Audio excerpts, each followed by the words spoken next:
was the first week I was in prison by 2 guys. So the cell doors open every 15 minutes. During chow lines, the doors are automatic. They open every 5 minutes, the doors open during chow. So you can go to chow and you can come back. And my bunkie had left and I was tying my shoes and the doors open and these 2 dudes come running. And I mean, this guy's got a knife that's this massive knife and they grab me by my throat and they stick it in my throat. I mean, I still have a scar on my throat from it. And you know what this is, man. If you scream, if you yell, if you fight, you're done. I'm gonna get you. I think I'd have just been done. You might as well. Because I don't even know where you're going with the rest of the story.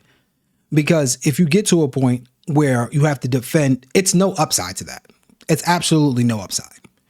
If you allow that to happen, what's to say that just won't happen again and again? And at that point, you just gave up. You just played for the other team already. You just switched up. And if it's that easy, if your life is just threatened, you'd be like, all right, I'm just going to go that way then. Cool. Now, if you scream or whatever it is, or do whatever you got to do, it is what it is. And if the person is going to do that to you, it's basically, would you rather be laying in the ground or would you rather be taking that for the rest of your life?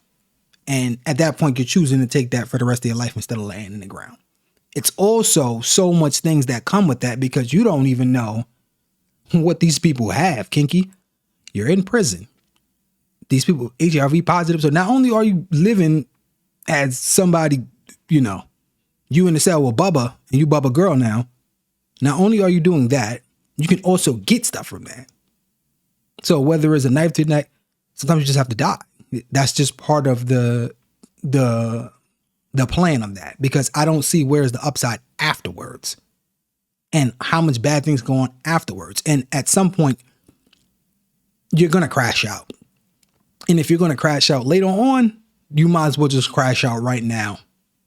That's how I would take that. And I know in the comment section, you're going to get a lot, I would have rather died. Sure, you would have, tough guy. Right? Like 100%. In that moment, like, what are you going to do? Like, there's nothing you're going to do. And I just remember the door was opened and closed 3 times and then they took off. And that was my first moment of real violence in my life. That's the problem right there. That is your first moment of real violence. And it just so happens that you had to get it at the maximum level.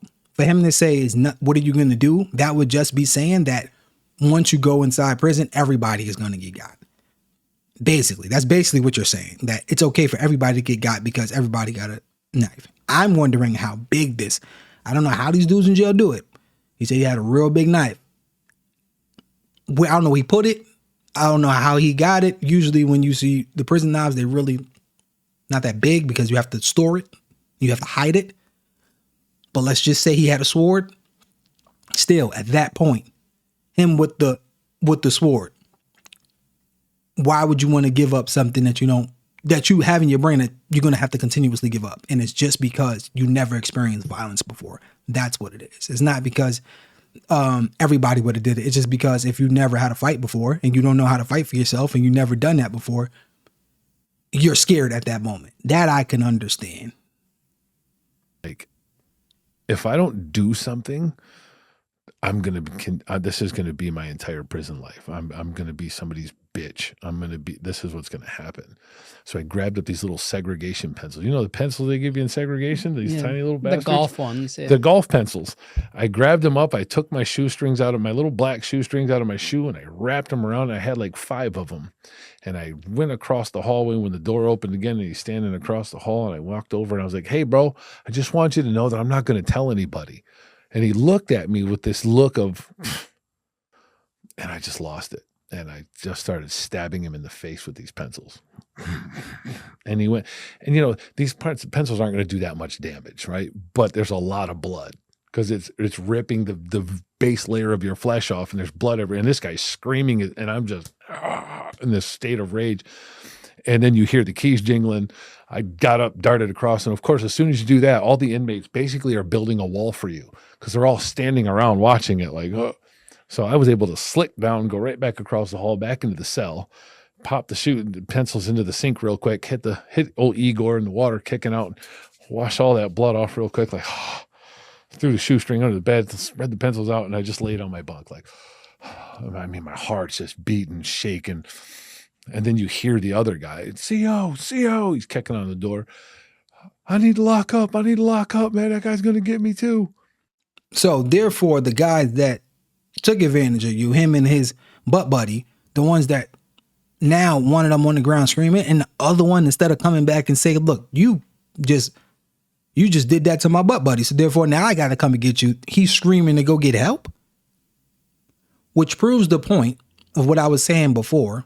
You allowed something to happen to you, not because these guys were super duper tough or whatever it was, because one is screaming on the ground and one screaming for protection right now. You allowed this to happen. If that was the case, now this has to run through your mind as him as a man. And once again, this is his first experience with violence. It's not to say it was right or wrong or to bash him for whatever he had to go through. That's trauma. We understand that.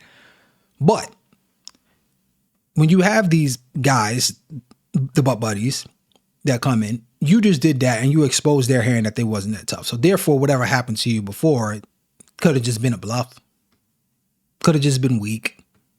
So you got that violation, that trauma in your life, all that for what? To get used by punks that's screaming and running.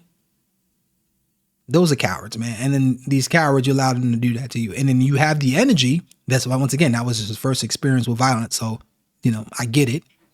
But you have the energy to then conjure up some form of a weapon to go back over there and then do that to approach the person. Usually at that point, you'll have some type of trauma, right? Like if you were very nervous, you scared of somebody or whatever it is, you're very nervous. And you don't even want to pass this person. You had enough in you to conjure up a weapon, go over there, use that weapon, and not care. And then go right back and go hide the evidence, do what you got to do, and go lay down and be like, it is what it is after this. That would be the attitude that most people would probably have before. I don't think most people would just go with that. Even, granted, you're scared of whatever it is, but it just shows that you just did that for no reason. Looking back at it, I'm like, dude, you're such a broad. Right. 10 minutes later, they've done carted them both off. And I'm just laying there. My bunkie comes back and says, what the hell was that? None of your business. Just mind your business. And I'm still reeling from, like, you guys just violated me in the worst way for 15 minutes. And then this happens and my brain is just all over the place. My heart's beating. And now I know I'm screwed. They're going to come and they're going to give me a new case. And I'm just laying there just, and they never came back. And then count time passes, lights out. And I'm just laying there all night like, I just know it. And they never came back. And then they never came back, which also shows you that system, that jail system, how is it possible for, first of all, it's not much evidence that they need to hide. Like, you're an inmate, you don't got that much. You don't have a cleanup kit. So it would be very easy for them to investigate to find out exactly who did whatever they were being accused of. The guys didn't snitch, thankfully, right? Because that would have been weird for them to snitch to say, hey, I used this man and I violated him. And then now he came back and he did something to me. That won't look too good. And that's also going to be on your jail record that you being butt buddies with somebody and doing all this nonsense. And then you ran for protection. That'll be on your record. And once they find that on your record, that's not going to be good. That's probably why they shut up. And then now you have this guy that did all of this. All of this thing could have been, I wouldn't say prevented, but if he would have just crashed out in the beginning, it shows you that the jail system is terrible. Because either way, they got a chance to do that to you for 15 minutes. And I guess it was a quiet scene for 15 minutes. And then you had a chance to retaliate. And then still nobody came and got you. Nobody knows.